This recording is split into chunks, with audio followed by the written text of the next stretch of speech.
Hello, and welcome to RIME Entertainment Showcase with your hosts, Rita and Mel. Hi guys, welcome to another episode of RIME Entertainment Showcase. So, are we ready for more inspiration? I hope so, because you're going to get it. Absolutely, another great interview. So, who are we interviewing today? Well, it's actually going to go into photography now. So we're speaking to Marie Malvoisin. She's based in United States, in Virginia, and she's going to talk to us about her company, Bohemian Visions Photography, and it's all about boudoir photography. Strike a pose. Okay, so, without further ado, I think we should just go straight into it so you can learn more about Marie. Enjoy. Bye!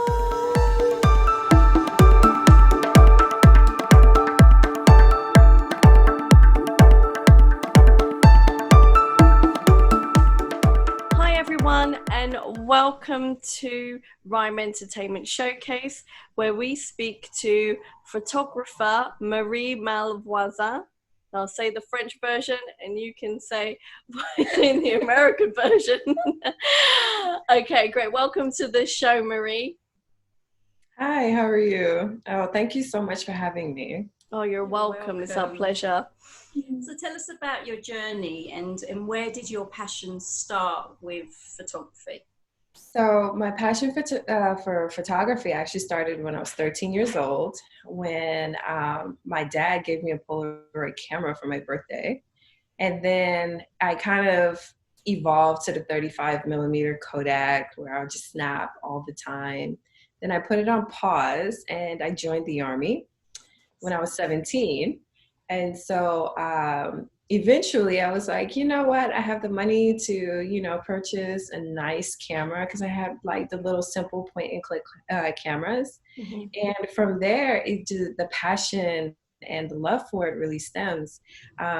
In my intro video on my website, I said my love for photography stems from my inability to draw because I would have all these ideas in my head, but I couldn't quite draw it. And I was like, I want to be an artist, but how can I be an artist if I cannot draw? Mm-hmm. So from there, it was just about capturing candid moments, telling a story through each frame. And then after I left the Army, I decided I wanted to go into business for myself because I wanted the autonomy and the control to kind of carve out my own path and carve out my own journey. Yeah, that's great. That's amazing. Such a contrast of different lifestyles there. It is. What was that like trying, getting out of that discipline and then kind of going into your own? It was very easy, surprisingly, because when you're in the military, you don't really have a lot of space to exercise your own individuality, especially when you're on duty. So I would do like little minor things that was well within the regulation, like change my hair up or wear subtle makeup. The uniform, there was no getting around that. But when I was off duty, it was just about having to exercise my own individual style and my own niche. But the need to be an individual was pretty strong. I just kind of compartmentalized it to where it's like, okay, when I'm at work, I'm at work. But when I'm off, duty then, and I get to be in civilian clothes, I'll just do my own thing. And so I remember sitting in the office and I was like, you know what? I've done 20 years.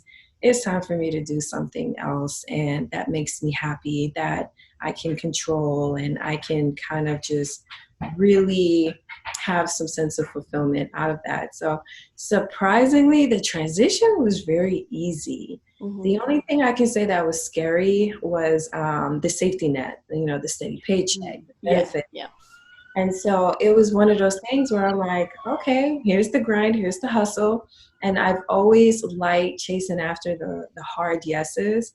So that actually spilled over. Surprisingly, what I learned as a logistics officer in the military translated and went over very well in my photography business. I was actually surprised about that.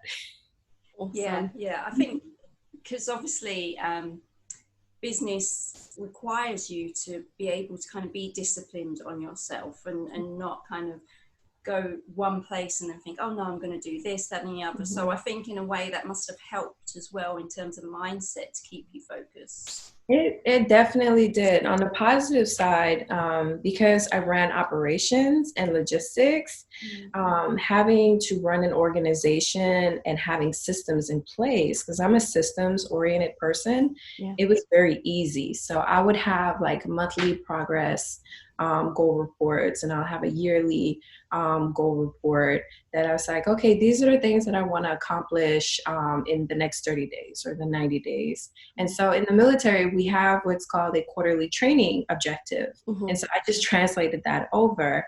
And so what I tell a lot of people is, yes, I'm a photographer and I'm also a writer, but I'm a businesswoman first. I spend about 80% of my time doing operations and logistics. Then I do the actual photography and the writing, because I'm always trying to make sure everything is good.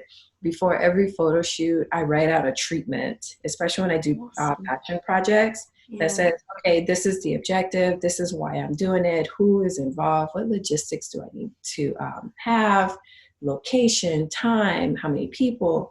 And so I am so organized to the point where it's almost OCD. And I give myself a lot of wiggle room to say, okay, we're going to make adjustments, or if the weather is bad, what is the backup plan? And so that's what really helps me stay organized. Like my Google Documents have like over 500 documents of just projects, and I'll like map out, like, especially when I'm doing campaigns, I'm like, hey, you know what? I want to do a campaign that showcases how to pose. And so I'll write out a treatment to say, okay, well, do I want to model or do I want to do it myself? And then I do actually have a video shoot this coming Thursday where I'm teaching folks how to pose, because I find that a lot of women who are above a size 2, they struggle with, well, I can't pose this way because there's no one that represents that. And so I do the research. I do a lot of research prior to a photo shoot or prior to a campaign to see, okay, what's already out there? Where's the gap? Okay, now how can I fill that gap? So the military actually helped out a lot. On the negative side, with the military, it was constant go, go, go, going 150 miles per hour, where I just didn't have time to kind of pause and stop. And so that leads to burnout very easily. Especially when you love what you do, you can easily get burnt out. In 1 minute, you're just like, I don't want to do nothing. I'm going to lay in bed. And then next thing you know, the whole weekend just flew. And your mind is going 100 miles per hour. So my business model is more stop, pause. And I even implement that for myself, where if I'm not getting a good amount of sleep, if I'm not waking up to go work out and to get my day started, I will stop and I will pause. So I've implemented into my schedule self-care. So self-care Thursday. And it's one of those things where I will stop, go get my hair done, go get my nails done, or sometimes I'll just lay on the couch and do nothing. Because self-care is so important. I struggled with that when I was in the military, and I struggled with the balance. And so it took me years to try to find that balance where I'm not burnt out, I'm not feeling resentful, I'm not ignoring my family, I'm not neglecting, responsibilities outside of my career. So now everybody's like, you look so rested. I'm like, because if things start to get a little overwhelming, I will stop. No, that's so important. Definitely. And this is basically an ethos that we run by as well. And something that we literally, I mean, I know obviously yourself as a coach, but it's always something that is advised to everyone, that if you're almost like a hamster on the wheel, you just keep going, and before you know it, sparks are flying, everything will just come crashing. So you need to stop, and then that helps you become more productive anyway. And also, I always say to my clients that you've got to, you're almost like a jug of water, and if you're empty, you can't fill everyone else's glasses. You need to have that extra zest, that extra energy, that extra love for yourself, that foundation, in order to be able to do what you do in terms of being there and being a support for so many people to feel that confident. Exactly. Most people say, be a good multitasker, you'll get a lot done. In retrospect, and I've actually read a lot of books on that, multitasking is the worst thing you could possibly do. Exactly. So one of the things that I used to argue was, everything is a priority. No, not everything is a priority, because when you try to prioritize everything, things slip.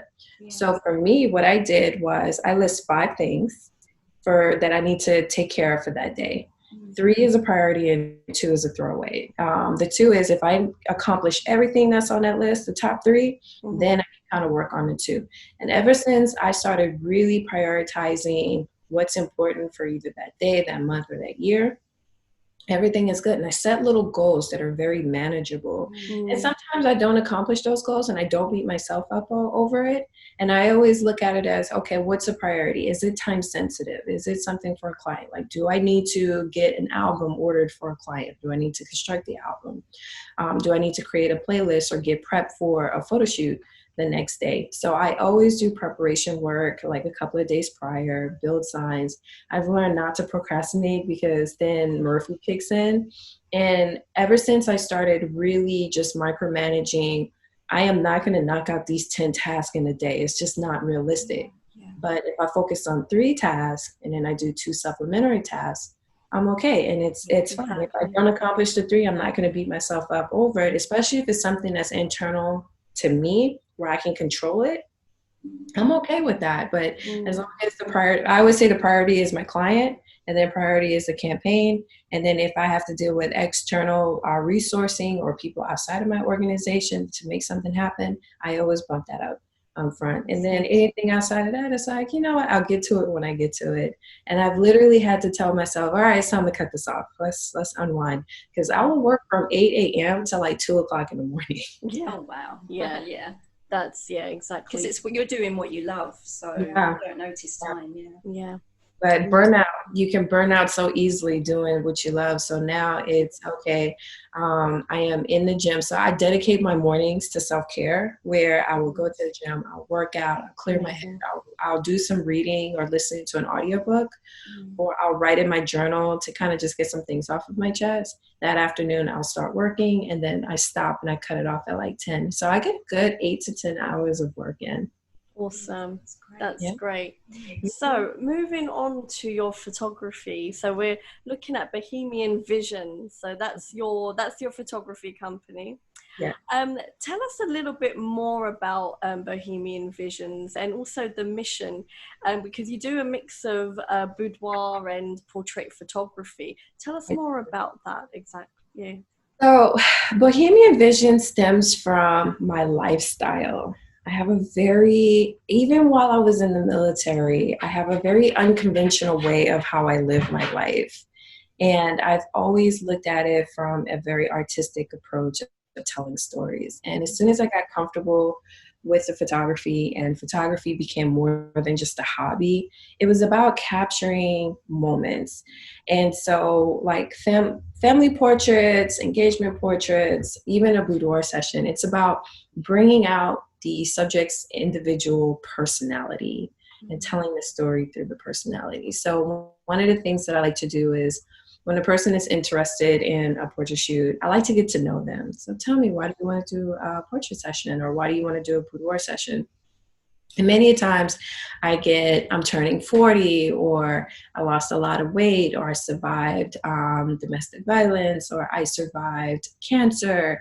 And so I think about that, and as they're talking, I'm mapping out how am I going to tell their story to convey, versus when you look at some portraits, you're like, oh, this is a cool shot. But then I like to look at the eyes. What is the eyes?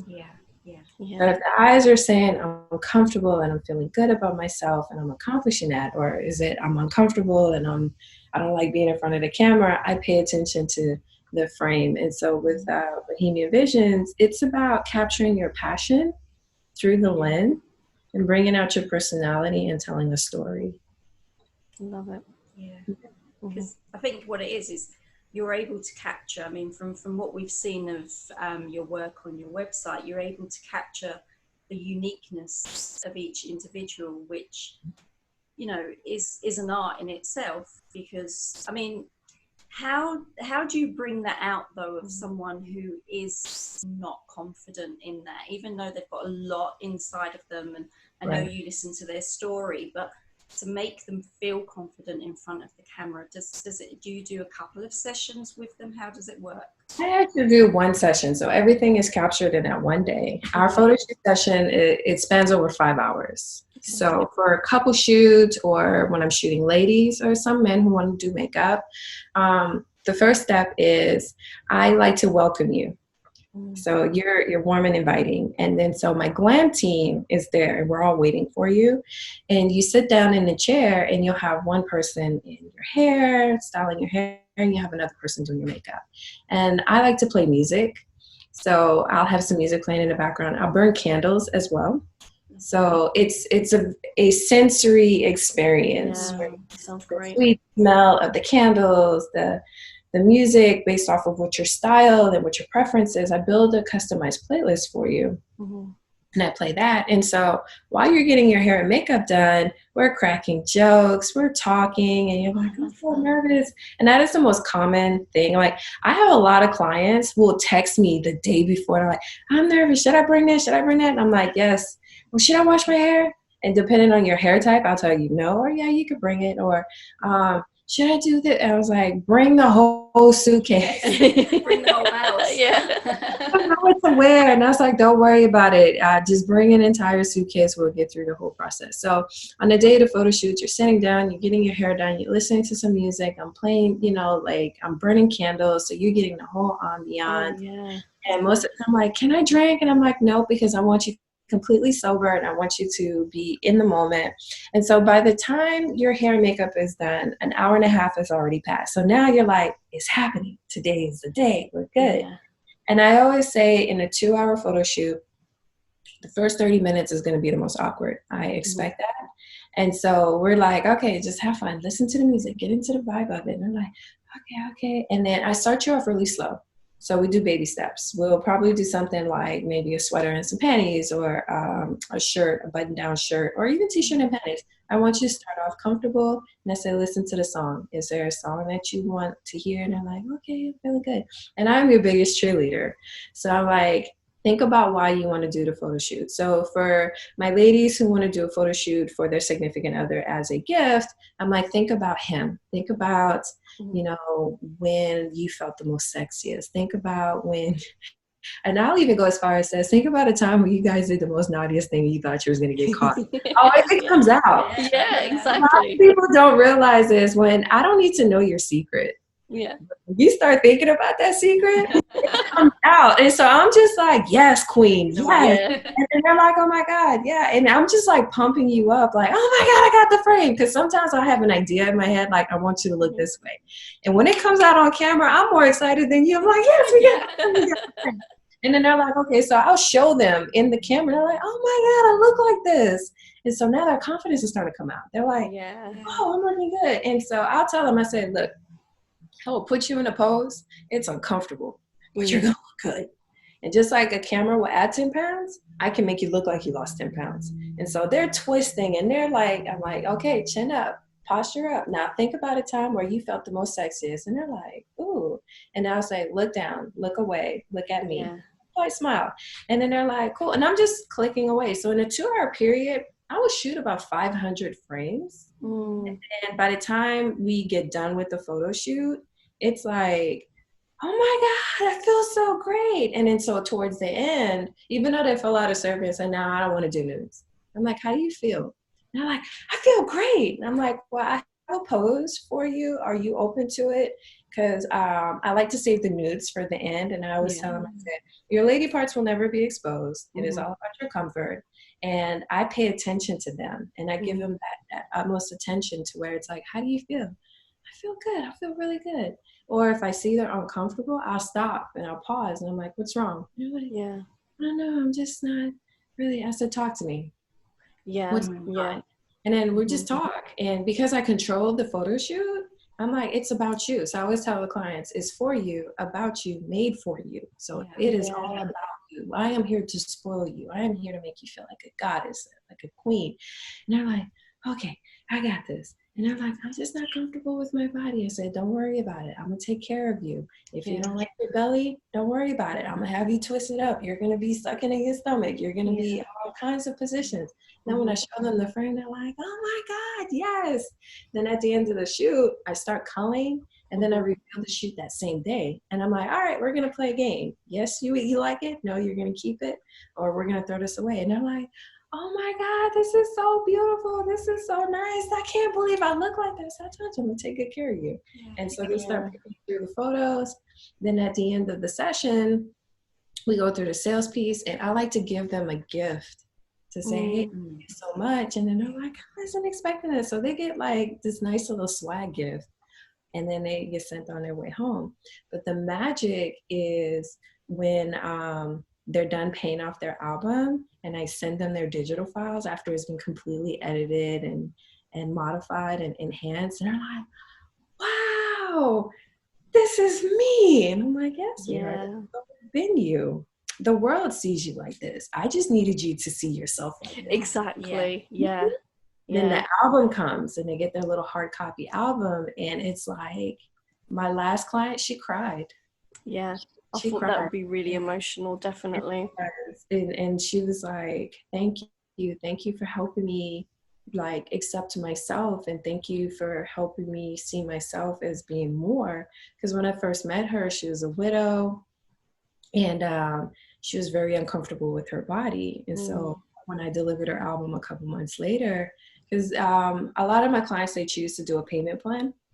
Yeah, because they want the experience, and so they get their albums after they're done paying everything off. And the album was just like, thank you so much, it's so perfect, oh my God, I can't believe I look like this. I'm like, you've always looked like this, and you've always been this way. I just needed you to see yourself. I like to say I'm a gardener. I like to plant the seed of confidence. Yeah. When you do a boudoir session or a portrait session, I always say you are the most vulnerable at your best. And so the fact that you were able to be vulnerable with me means that you have that courage to stand up and really love yourself. And self-love is one of those things where you're like, no, I'm not going to accept this type of behavior. Or no, I'm not going to let you talk to me like that, because I love me enough not to tolerate this nonsense. And so I like to plant that seed. And to see her just full of life a couple months later, I was like, I did my job. And it was good. And she just, the tears, she was just like, thank you so much. I love my album. I feel so good. And now she's in a nice, healthy relationship. And I'm like, oh. Yeah, it's amazing. It's such an empowering, again, I think it's important, especially for us as women, to be able to give ourselves this gift. Because, whether you're doing it for your significant other, or you're doing it, just because maybe you've got the girls together and you want to do a shoot together or something, but ultimately it's a gift to yourself. And I really like the fact that, again, that you've dedicated that whole day to them. And I think that's the best thing, that they can actually overcome a few things just by going through that period of not loving themselves, to appreciating their body and appreciating their beauty, and just having that time just to be themselves. And I think that's I think it's just an empowering and beautiful thing. I want an experience like that. I was just thinking that. It'd be amazing. We need to branch out here. The whole day is stemmed from, when was the last time you were spoiled? When was the last time where the world was literally revolved around you, and you had something tangible to look back on and say, I am worthy, I am important, I am valuable.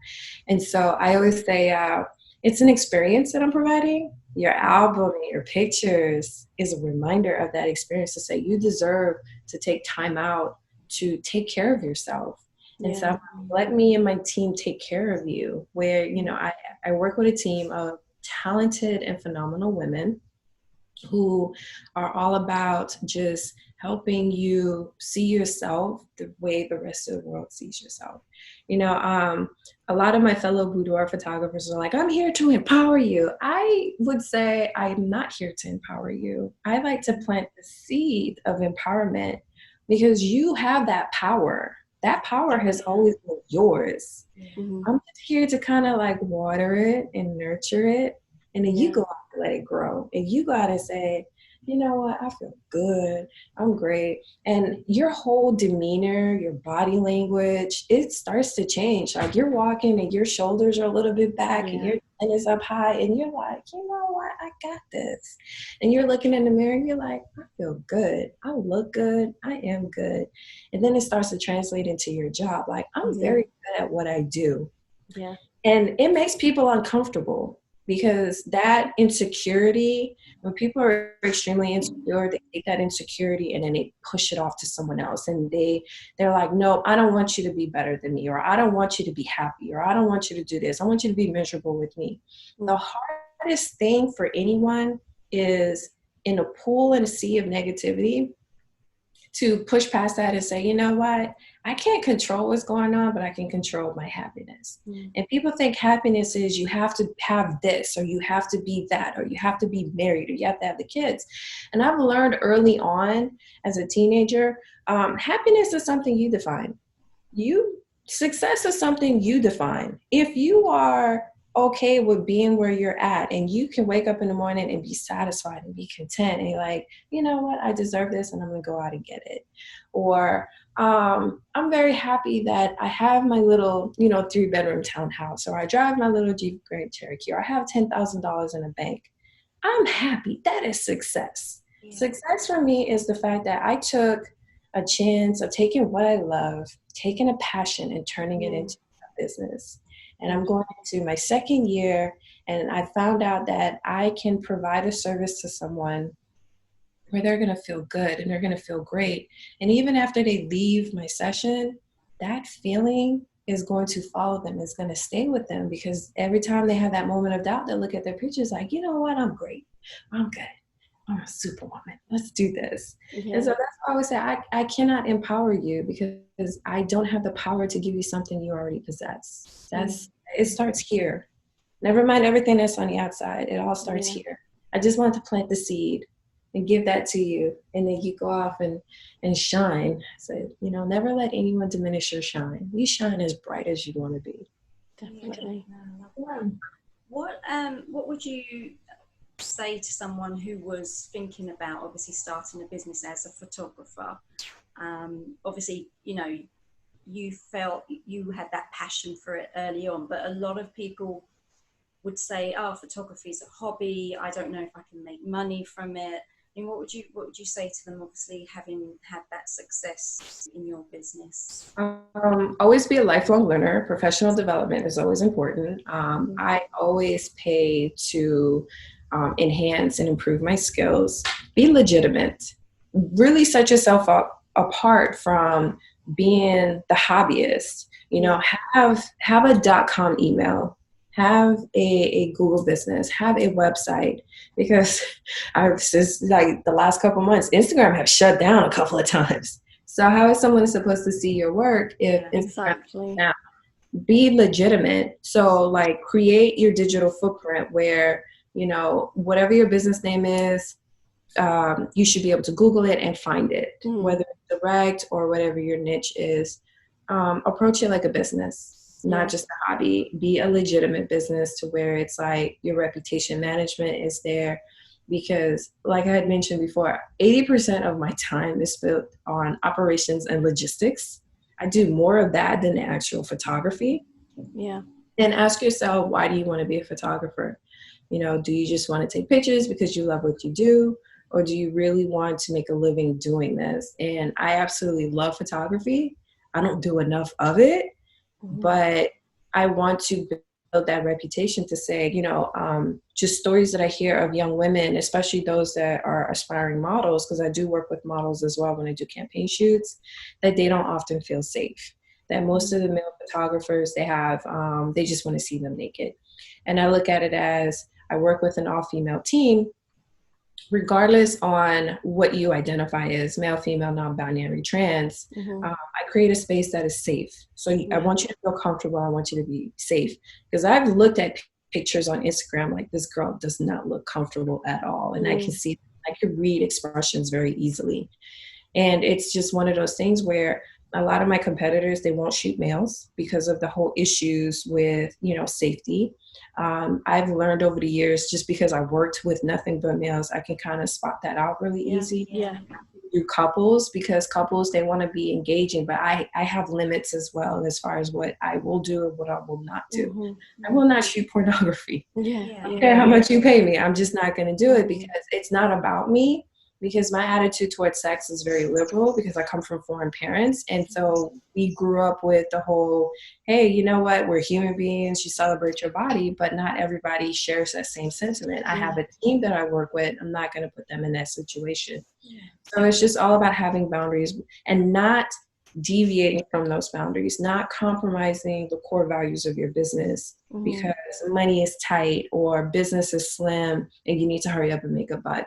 Establish the fact that it's like, okay, I'll do this, but I'm not doing that. And making sure that it's about inclusion and acceptance. And that's why, for me, I will shoot anyone who identifies as a human being. Yeah. As long as you feel safe and you feel comfortable, and my team feels safe and they feel comfortable. And that's why I control everything, the location and where we're going and how we're going to shoot. And it's okay. And that's kind of how I look at it. And that's just my experience of working around like 80 in a profession with 80% men. You can kind of see those things. Yeah. Amazing. So just going a little bit back into your photography, especially because dealing with women is very different to handling men on set. How do you handle, do men come across a little bit more nervous if they're doing something a little bit more less clothed, or, how does that work? It's so funny. I'm glad you mentioned that. Men are way more insecure than women. I threw a query out that says, hey, how many of you guys would be interested in doing a boudoir session? They're like, if I lose 20 pounds, if I lose the pot belly gut, oh, no, I can't do that. I need to get right first, or let me drop like 15 or 10 pounds. And I'm like, okay. And then a lot of the guys are like, I'll do a boudoir session. They're like, no, I'm only going to do it with my wife. Because a lot of times the guys will take their wives and they shield them. I've seen that a lot, and I'm shocked at it too. And so it's interesting. What I say with men, you got to look at who your audience is. And so I tend to look at, it was very hard finding reference pictures for male boudoir. Because, society has this archetype that says, if you're a man and you're going to be partially naked, you need to look like this. It's about confidence. And confidence in the ability of being vulnerable. But shooting men is, I can say, is way more challenging than shooting women. Because with women, it's like, I'll just put you in a sexy pose, have you look away, and then you're good. We're great. With men, it's having to navigate towards, okay, what makes you feel comfortable, what's not. Because a lot of men are like, I want to do a boudoir session, but I don't want to shoot with a man. And then a lot of female photographers is like, I'm not shooting men because I'm not trying to, run into a situation. And so it's like, well, I'll do it. I'm comfortable with it. I've seen my fair share of naked men. It does not bother me at all. But even with naked men, it's a lot of insecurities ranging from, well, how do I showcase myself? Or I don't want to show this. And I'm like, all right, let's regroup. Let's stop. Yeah. What's going on? Even when I guide and direct men, I have to crack a lot of jokes. Yeah. And get them laughing. Yeah. Versus with women, I'm like, tell me a secret. Or think about a secret that you have that you've never told anyone. And they'll think about it, and I'm like, frame it away. And insecure men take a lot longer to shoot. Definitely. Yeah. And it's so different because, in, the world outside of, cameras being on them, they come across so confident. Yeah, I could do this, and, I can do anything. I'm a man kind of thing. And then as soon as you put them in that position, oh, hang on a sec. This is out of on them. Yeah. So it's such an interesting transition to see. And then as we become more comfortable with women, they're actually getting more insecure. So it's interesting to see that shift. It's funny because, the campaign of loving the skin that you're in, body positivity, it's more geared towards women. So when you see, pictures of plus size models, it's like, oh, I can see myself in that individual. It's funny is like when I run Facebook ads, when I put a curvy girl on my ads, it gets the most engagements. If I put like a normal size petite girl, it gets 0 engagements. If I put a guy, a lot of women will engage, but men won't engage. And so it is so, there is no body positivity for men. There is no safe space for men to say, it's okay to have a little dad bod or a little pooch or having a beer belly. Embrace it. Do you, boo? There is none of that. It's, no, you have to have the chisel abs and the 6-pack and the chest and the back. And so for a lot of men, it's like, I'm not about to spend 8 hours in the gym trying to achieve this look. It's not happening. So a lot of men overcompensate by saying, you know, I have money, I have cars, I have materialistic things. But at the end of the day, I can spot an insecure man very easily. In a room full of people, it's very easy for me to spot them. So it's a very emotional event when you ask a guy to take his shirt off. And there's a camera there, and you're like, what? And you're asking a man to take his shirt off in front of a woman he's not intimate with. Yeah, exactly. And it's about them. It's not even about, you know, anything else that's gonna happen. You know, it's just like, it's all about you, son. Yeah. But they don't understand that because you're asking them to strip down into their true authentic self. A true authentic self is someone that they're not proud of, that they've spent years suppressing and covering up and creating this facade or this alter ego to say, okay, well, I don't like this individual, so I'm going to create this alter ego that is more confident and who can pull the ladies. I remember I had a shoot with this one guy. It was just a regular portrait session. And he was so uncomfortable. And I said, I need you to think about you being the most wanted man. Everybody, all the men want to be you and all the women want to be with you. And he could not do it. And it was like, I need you to be the boss. I need you to be like the CEO, not the employee. And his facial expressions, I'm like, wow, okay, let's regroup. What's wrong? What's going on? Oh, I'm just so nervous. What is it that's making you nervous? Is it my camera? Is it me? He was like, I don't know what's going on. And so in a 2-hour period, there's only but so much I can do. But if we don't peel back and dissect the pathology of what is it that's making you uncomfortable, is it the camera? Well, I don't like taking pictures. Well, why don't you like taking pictures? Come to find out, because the camera and that picture really shows you who you really are. Yeah. And it's about just stripping you down to the very core person. And a lot of people are uncomfortable with that. Yeah. Was that a surprising factor for you, obviously coming from the military and actually working with a lot of men, and then obviously then taking photos of them and noticing their insecurity? Was that very surprising for you? Not really. It's because my time in the military, some of your more insecure men are the loudest. And I always say, what are you overcompensating for? And so most of the time, they tend to lash out versus addressing and the ego and checking the ego. Because what a lot of military men, their careers is rooted in their ego, or more like their ego is rooted in their career.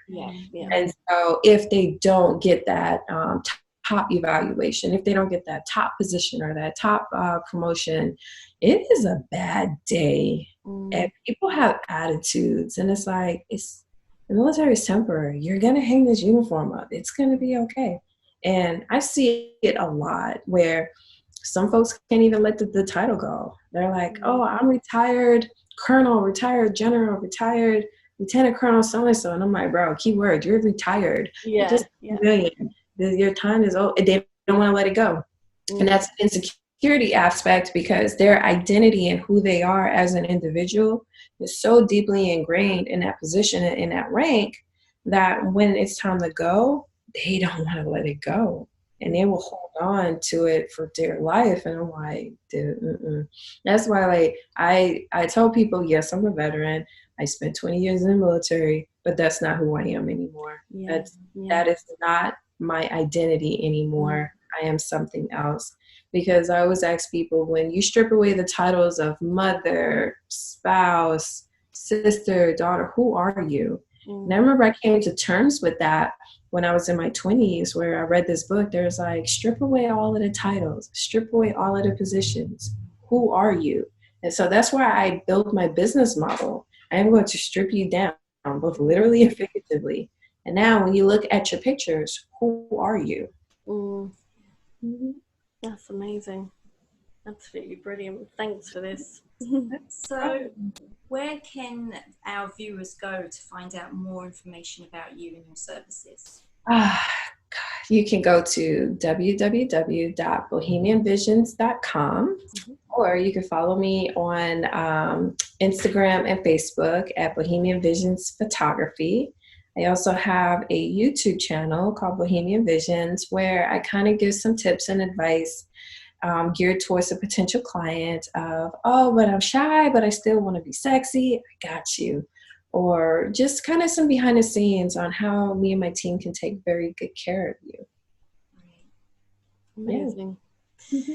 So to end off this interview, and now I'm just thinking I want an experience. So if we could fly over to the States, we would definitely just come to you for a day of this photography experience. Of but course. What would be your final message that you would like to share with the viewers today?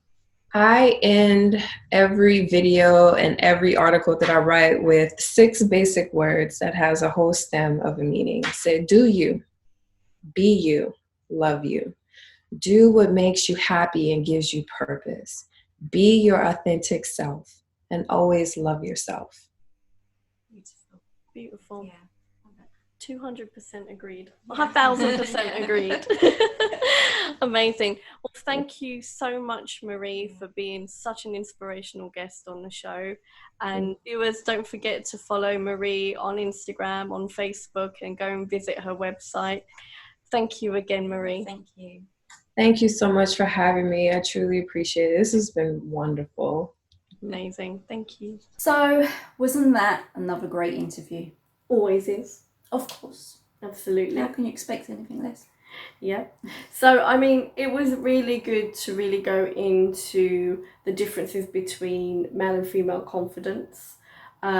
Also about, again, just being authentic, and, she gave her tips there in terms of for other photographers going into that, what to expect.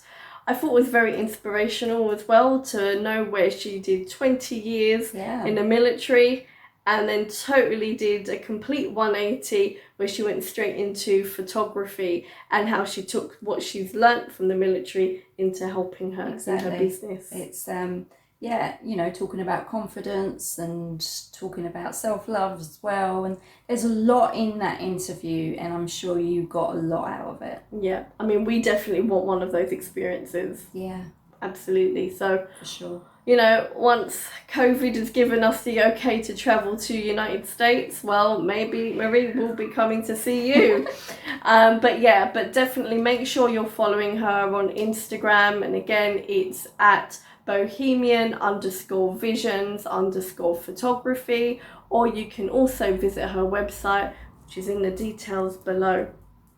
So make sure you find out more about her and the services that she offers. So, since we're talking about social media and where to follow more information, to give them all the information. Exactly. So, okay. So I don't think she's going to want to photograph us after this. Yeah. Right. So, where can you follow us? Well, head over to Instagram and follow us on @RIME Entertainment Official. And you can also follow us on @sisters_in_rhyme. And how do we spell rhyme? RIME. So yeah, it was fun. We'll do that again. Yeah. So weird. Right. So make sure you subscribe to us as well. You'll get all of the alerts as soon as we premiere a new show. You're going to be, involved in this. We're involved in our journey. Get, comment on this, like it, and please, refrain from anything inappropriate, but please, do comment and do share your journey with us as well, and how inspired you've been since watching RIME Entertainment Showcase. To hear from you and to share. and to share. All our Sharing. inspiration. Sharing is and- caring. Yeah. Absolutely. Right, we're going to stop talking. Yeah. See you next time. Bye. We hope you enjoyed the show. Stay tuned for more RIME Entertainment Showcase.